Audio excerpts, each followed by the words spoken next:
सदैव वस्त्र पवित्र रखे, शरीर को पवित्र रखे। ये पशुओं जैसा आचरण करने वाले भजन नहीं कर सकते। ये जो कहते हैं ना भजन में मन नहीं लगता, पवित्रता चाहिए। अब ऐसे पशु की तरह शौच हो लिए, उठे चल दिए, ऐसे नहीं। पवित्रता, शौचाचार का निर्वाह कीजिए।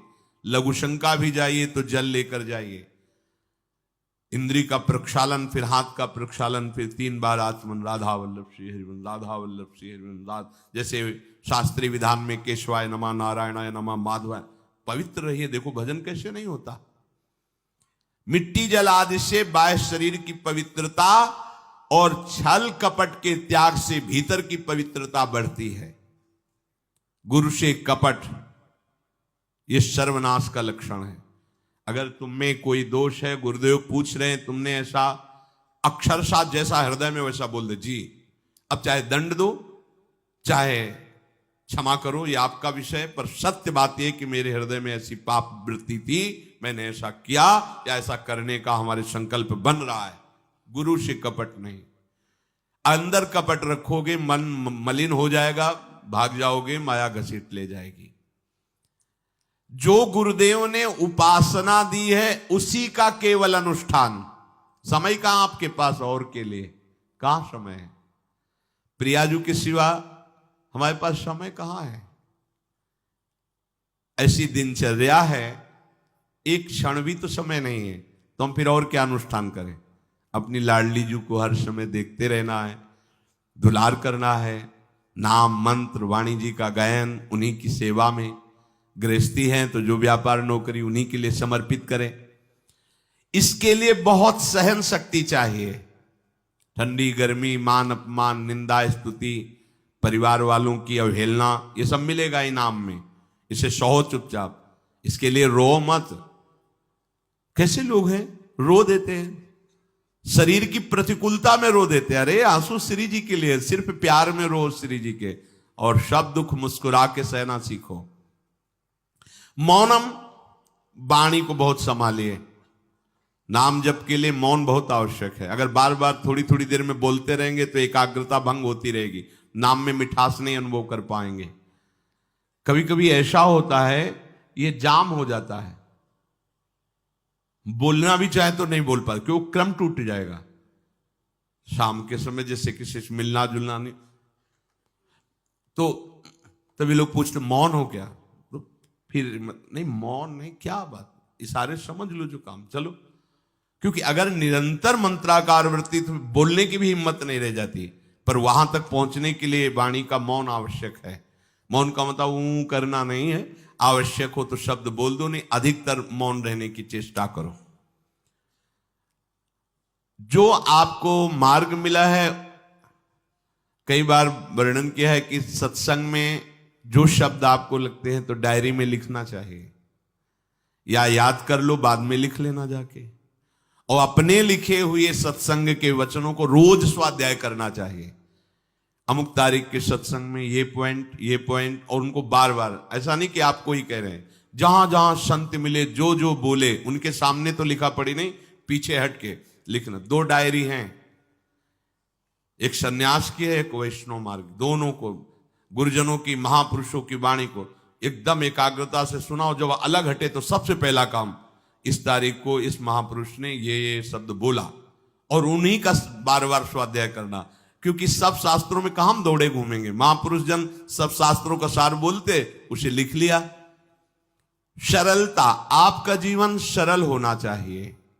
छल कपट द्वंद्व, मुख में कुछ और, हृदय में कुछ और, आचरण में कुछ और, यह दुष्ट पुरुष का लक्षण है। उपासक का, शिष्य का लक्षण नहीं है।